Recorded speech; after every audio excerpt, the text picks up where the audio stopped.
viaduct looms like a bird of doom as it ships and cracks. Where secrets lie in the border fires and the humming wires. Yeah, man, you know you're never coming back. Across the square, past the bridge, past the mills, past the stacks. On a gathering storm comes a tall, handsome man in a dusty black coat with a red right hand.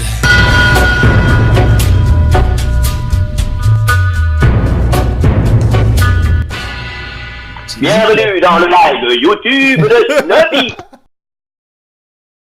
Donc messieurs, comme vous l'avez reçu par courrier, vous avez fini votre école de police et vous avez reçu il y a quelques jours une lettre vous donnant rendez-vous ce matin à la caserne du district 9 de Londres.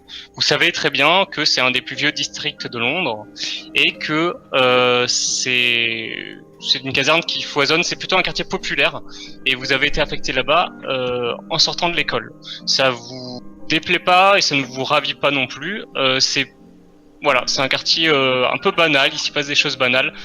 La première personne à arriver dans la ruelle, c'est quelqu'un qui arrive un petit peu avant l'heure du rendez-vous. On a l'impression de loin, on pourrait penser de loin que c'est quelqu'un qui traîne un peu la patte, mais c'est plus par faiblesse physique que par volonté, puisque cette personne arrive en avance. C'est moi, c'est Millicent, je viens d'arriver dans la rue, je suis tout seul, Tu es grosse, Millicent. Tu ne me vois pas. Le temps se découvre un peu, la rue se vide des gens qui étaient là, tu vois quelques passants, t'attends quelques minutes, tu entends des pas arriver sur le côté, du même endroit d'où tu es arrivé. C'est des pas francs, c'est des pas sûrement d'un homme, quelqu'un qui a de l'assurance, quelqu'un qui est sûr de lui et qui du coup arrive une minute à peine avant que le rendez-vous commence. Et cet homme, c'est Donald. Attends, il est tout petit. c'est un homme. Donc l'homme que tu vois s'avancer dans la rue, visiblement c'est un athlète. Son visage t'es sûrement pas inconnu, tu l'as peut-être vu, tu te rappelles plus trop, peut-être dans des journaux, peut-être dans des articles. Son visage ne t'est pas inconnu et tu ne le sais pas encore. Arrête de lui monter dessus, dégueulasse. Et tu ne le sais pas encore, mais il va faire partie de ton escouade. Oui, parce que votre escouade, c'est quelque chose qui est pas commun à Londres, mais qui se fait dans certains quartiers. C'est des escouades de plusieurs enquêteurs qui du coup regroupent leurs forces, en tout cas les premières années avant de partir en carrière solo pour résoudre leurs enquêtes. Vous avez pas trop le temps d'attendre, pile poil à l'heure du rendez-vous. Une autre personne arrive, c'est un pas assez léger, même très discret. C'est une femme, vous la voyez arriver de loin, elle est kaki et elle porte sur son dos un fusil qui est un peu inhabituel en pleine rue, mais certains militaires sont habilités à porter leurs armes. Donc vous imaginez sûrement c'est peut-être un militaire, vous ne savez même pas si elle va arriver pour faire partir du groupe. L'heure du rendez-vous commence à être passée de 2-3 minutes et vous entendez un espèce de brouhaha qui s'avance. Bizarrement, vous entendez des pas d'un homme un peu rapide. En plus de ça, il y a un objet lourd qui martèle le sol. On sait pas sa bite, je vous l'explique. Ah merde, t'as pas validé ça, merde, putain, et en fait, vous entendez plus que ça encore des petits bruits de frottement, des petits bruits de grattement sur le sol. et des petits jappements. Et en fait, pour calmer ces jappements, vous entendez un homme dire « Michel, calme-toi, on arrive bientôt. » Mais non, mais mec, mais t'es pas sérieux. Mais quel connard. Mais quel connard. Donc, l'homme qui s'avance vers vous, accompagné de son fidèle compagnon, c'est Sir Arthur Hollington. Alors attends, je vais donner aussi... Excusez-moi Sir Arthur, mais votre chien il reste au milieu de la rue. Michel, t'es gentil, mais... tu viens d'un lampadaire. D'accord. Marie, du coup, un peu impatiente, tu vas peut-être prendre les devants et Ouais, rentrer dans le... Peut-être vouloir rentrer dans le...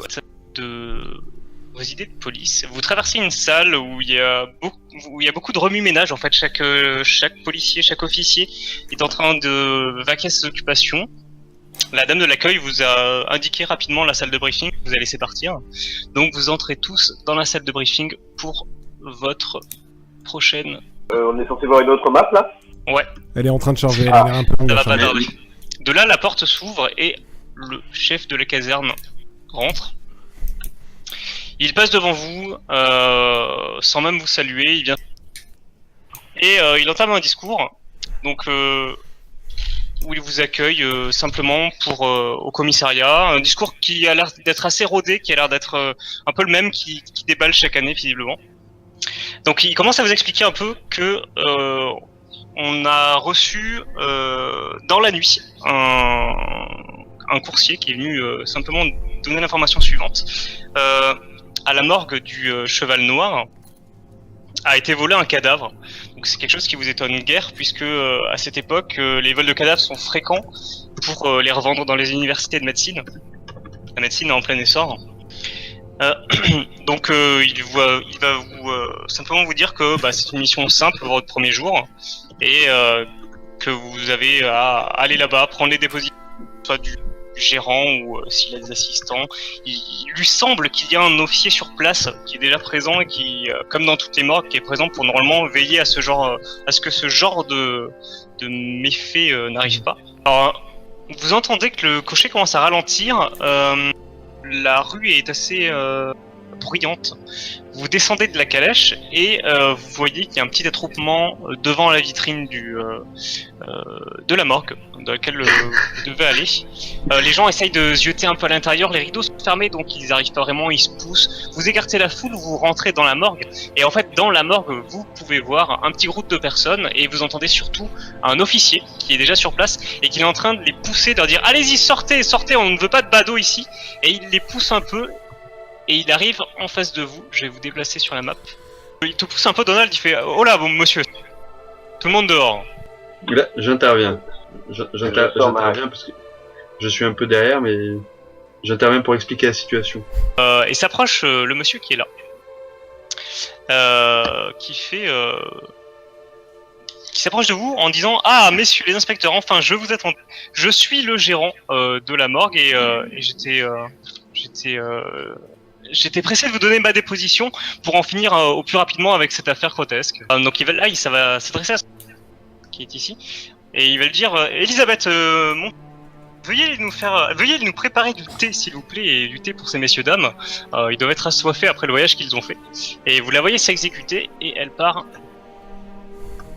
à l'arrière du bâtiment. La table vide, sur cette table se trouve un cadavre. Et comme vous pouvez constater, il n'y en a plus. Il a été volé dans la nuit.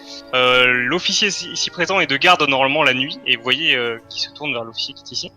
Et cet officier baisse un petit peu les yeux. Il n'a pas l'air très confiant. Vous entendez dans l'arrière de frottement, quelque chose de sourd.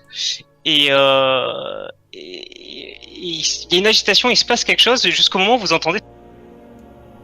Ça a coupé. Oui. Ah. Voilà. Visiblement, et suivi d'un gros ponk. Quelque chose d'assez lourd. Je me précipite. Très bien, tu te précipites. Ok, donc je vais vous Il y a un ordre ou pas du coup Je le suis. Non, il n'y a pas d'ordre. Là, vous pouvez y aller, les déplacements.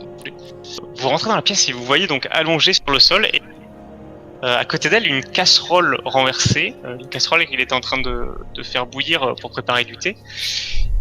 Elle baigne, enfin la tête, ses cheveux baignent dans son propre sang. Elle a l'air d'être inconsciente. Moi je m'agenouille à son chevet pour regarder comment elle va. Ok. Moi, Donald, tu peux me faire un test d'observation.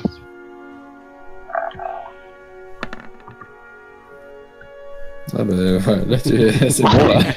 Et là c'est un sang. Très bien, donc du coup Donald, en rentrant dans la pièce, tu ne vois pas la grosse flaque d'eau qui s'est formée sur le sol à cause de la casserole, qui se mélange au sang, et tu glisses et tombes lourdement sur le sol, ta tête heurtant heurtant le carrelage et même brisant le carrelage en fait sous ton poids. Tu perds 1 PV. Oh, c'est le dégât. Ah, Ah bah c'est un échec critique, hein. Il faut qu'il y ait des conséquences. donc je vais arrêter de vouloir observer des trucs, hein. C'est le pire jet de dés que t'as pu faire. Donc c'est une espèce de cadenas que tu vas trouver en fait incrusté dans l'armoire. Je fais part de ma découverte à mes collègues et j'arrête mon tour ici. Alors, comme je l'ai déjà un peu décrit, ce que tu remarques c'est qu'elle a été frappée derrière la tête par un objet contendant, visiblement la casserole qui est là. Elle était visiblement debout devant le réchaud qui est ici et s'est fait frapper sans qu'elle le voie. Vous entendez un espèce de brouhaha qui se forme à l'entrée du bâtiment. Vous entendez le policier qui bugle sur quelqu'un en lui disant de sortir, que c'était pas le moment, ils ont autre chose à faire que s'occuper de ça. Il le pousse limite à l'extérieur. Je vais avec vous alors. Il faudrait peut-être qu'il y en ait un qui reste. Ton chien peut peut-être rester en sécurité. Parce qu'on a quand même... Le chien il observe pas grand chose, je pense qu'il peut y aller. Non mais dans l'idée... Ouais, il peut toujours te prévenir, tu peux me faire un jet de dés pour que... Allez, on laisse le chien qui est en train de renifler... Parce que dans l'idée ça serait qu'on glisse un cadavre au sol au milieu d'un... Déjà, donne un ordre au chien pour voir s'il reste. Ouais. Je dis au chien de s'asseoir. Voilà. Je vais pas te faire un jet de dés pour ça. Il reste là, il attend. Il est quand même pas trop bête, il comprend. Visiblement un enfant, enfin c'est plus un jeune adolescent. Jeune adolescent qui tient plusieurs carnets dans ses mains et qui essaye de tanner le policier pour avoir des informations. Et le policier le fout dehors à grands coups de pied dans les fesses. S'il vous plaît, est-ce que vous avez une info? C'est pour le Tamis Paper, s'il vous plaît, messieurs. Moi j'interviens. Je l'aide à le virer dehors. J'interviens également, mais pour le laisser parler, et parce que je n'aime pas le voir se faire violenter par le gardien. Il commence à te dire, bah, s'il vous plaît, bon d'accord, je vais vous laisser faire votre travail, je veux pas m'interposer entre la police et l'enquête, mais est-ce que je peux, donc tu vois qu'il te rôde des visages quand tu le coupes, est-ce que vous me ferez une petite interview en sortant? J'aimerais bien savoir un petit peu, peut-être avoir les droits exclusifs sur l'histoire. Je lui dis que ça n'est pas possible et que nous allons faire notre travail. Mais avant qu'il parte, je lui glisse à l'oreille que éventuellement on se verra plus tard et je lui donne une petite carte avec mon adresse. Avec ton numéro. Tu lui glisses à l'oreille, j'aime les œufs. Est-ce que je peux intervenir pour demander aux autres quand est-ce qu'on s'y remet? Impatient. Et au moment où tu fais ça, tu entends Michel qui commence à grogner, qui commence à vraiment Donc, clairement il aboie en fait. Je m'avance. Tu t'avances. Au moment où tu passes la porte, tu vas me faire un test de physique, s'il te plaît. Et je vais découvrir ce que tu as avancé pas trop. Je vais découvrir ce que tu as en face de toi. 73, je crois que c'est pas réussi. Une manticore apparaît. Les vrais savent. 50. Tu passes la porte et au moment où tu passes la porte, t'es totalement terrifié par ce que tu vois. Tu as en face de toi Elisabeth qui s'est visiblement relevée, un air livide, Oh my god. injecté de sang et qui te fonce dessus, te pousse et qui te repousse en arrière. Du coup, tu pousses tes camarades et tu fais un grand bond en arrière. Je vais sortir mon Moi, je chapelet me recule. dans un réflexe. Je sors mon chapelet qui est dans mon sac, je me le mets autour de la main et je mets mon arme en joue, prêt à tirer, en la visant à pleine tête, entre les deux yeux, avec mon fusil. Tu vas me faire un test du coup de mental. Donc t'es à 80. Voilà. D'autres questions? Donc c'est un tir parfait. La balle traverse la nuque d'Elisabeth. Vous entendez un craquement qui est même plus que naturel. Il n'y a pas que les os qui ont craqué, il y a quelque chose de métallique qui a craqué. Elisabeth s'effondre au sol. Elle est morte.